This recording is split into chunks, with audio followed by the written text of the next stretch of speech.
Israel আর ফিলিস্তিনের যুদ্ধ শুধু কি চাইলে আমেরিকা বন্ধ করতে পারে? আপনার কি মনে হয়? না। কারণ মুসলিম 57টা রাষ্ট্রের ভিতরে যদি অল্প কটা রাষ্ট্র এগিয়ে আসে তাহলে যুদ্ধ বন্ধ করা সম্ভব। সেটা কিভাবে? সৌদি আরব সহ ওমান, কাতার, দুবাই, তুরস্ক, আরব আমিরাত, তারপর হচ্ছে আপনার পাকিস্তান, আফগানিস্তান, এই কটা রাষ্ট্র যদি আগায় আসে যুদ্ধ বন্ধ সম্ভব। সেটা কি সময়ের ব্যাপার? না, সময়ের ব্যাপার না।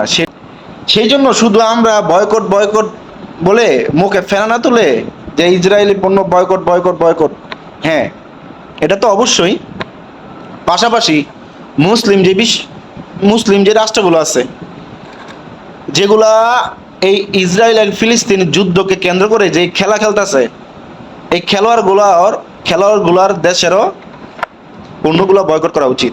মুখে মুখে বলে ভাই বিত্ততা দেন গা, তাকুদারি করে, কুলু কুলু কুলু বুঝেন না? দেখেন গরু ঘাস খাবে, দেখে মুখের ভিতরে খাঁচা টাইপের কিছু লাগাই রাখে যাতে অন্য জনের ক্ষেতের ভিতরে মুখ না দিতে পারে কিংবা খাবার না খাইতে পারে, সেই জন্য মুখের ভিতরে খাঁচা টাইপের কিছু লাগাই রাখে।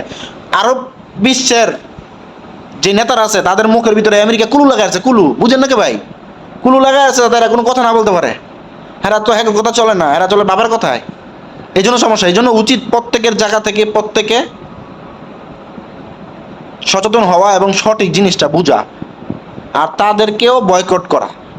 বুঝেন নাই? ভালো থাকবেন। আসসালামু আলাইকুম রহমতুল্লাহি ওয়া বারাকাতুহু।